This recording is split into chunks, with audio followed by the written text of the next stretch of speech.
Well, let's get into it. We have Googled Ludwig Vistalite. Now, this is a little feature here where we just put in something, a topic, not a question, and we see what the top questions are about that thing. So in this case, we've typed in Ludwig Vistalite. Our first question, the most asked question that Googlers, that human beings that type things into Google have is, are Vistalite drums any good?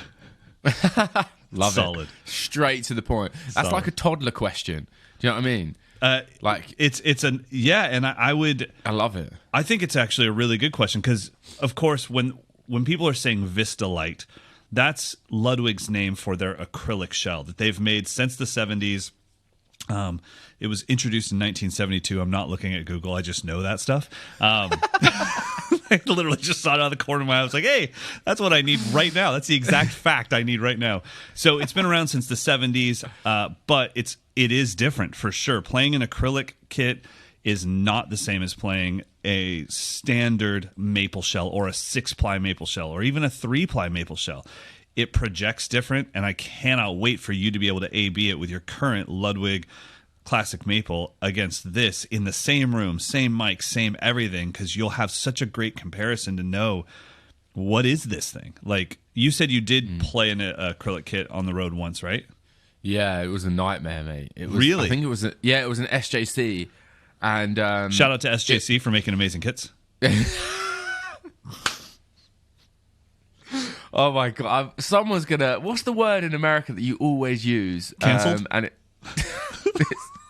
It's where you like talk about a product in like a negative way, and they call it like slander or whatever. Yeah, slander. Yeah. Yeah, there you go. Yeah. I mean, mate, it wasn't anything to do with the quality of the build. It was basically, It was actually Stray from the Path. You know, Craig Reynolds' bands. Yeah. But before he was in the band, and I don't know what happened to my hire kit, but I couldn't use it that day, and so I used the old drummer's acrylic kit, and it was just so different. It was so different, mate. I felt like maybe it was the skins, maybe it was like how old the skins were. I've heard a lot of people say that it's actually easier to get tone out of an acrylic, but this one was so hard. Like I had to really it was really hard to get tone out of it, basically. And yet again, shout out SJC, because I've actually got an SJC snare. I don't want to get sued here. But yeah, I don't know what it was, awesome. Mate. Yeah, it's flipping amazing, but I don't know what it was, but it was really difficult. It was just a whole different experience to the kit. I had a similar experience. There was a company in Sacramento called Rocket Shells, and they were the first carbon fiber drum company, making their own shells out of carbon fiber. So they weren't like, they ended up being the company that became the Keller shells for carbon fiber. So Rocket Shells in Sacramento eventually started making carbon fiber shells for anyone that wanted to have a carbon fiber drum. But anyways, they said, hey, it was really early days in their company. They said, why don't you just gig with this kit? Because I had Simon Says going on. Actually, I think this was right after Simon Says. But I was doing pickup gigs, and I was like, yeah, I'll definitely do it. And it was funny. Like, I took it to my practice space, and I thought, this might be the loudest, amazing kit that I've ever played. I really enjoyed it. And then the gig was outdoors, and it was almost like it was just dead. I was like, I couldn't get anything out of it. I was like, what the hell's going on here? And it was so temperamental based on the environment. So I'm really curious to see, because we know that does Ludwig make their own acrylic shells? I think they do. Yeah. And apparently, this is a fact, and I'm not looking at Google, all right? And shout out for admitting you were looking at Google, because I know a lot of people wouldn't do that. Do you know what I mean? So hats off, my man. Anyway, apparently they're the only drum company to make their own acrylic.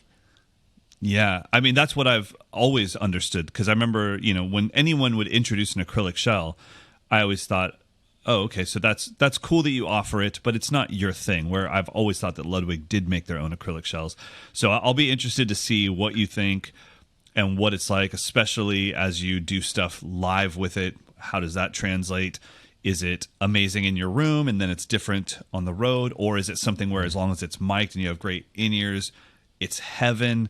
But I just know that, like, the one thing that I noticed, and I have played quite a few, I've played Chris Robine from Far. He has a Vistalite. So I have played a Vistalite. It was nice, like a Jelly Bean one.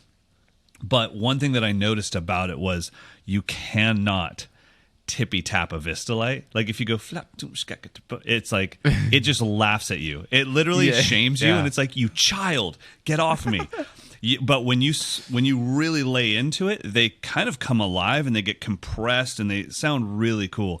I think a 2-ply clear head on a Vistalite is pretty amazing, man. Yeah, man. I can't wait. That's awesome. It's gonna be so fun, man. All right, well, that was an easy question to answer. Let's go to the next one.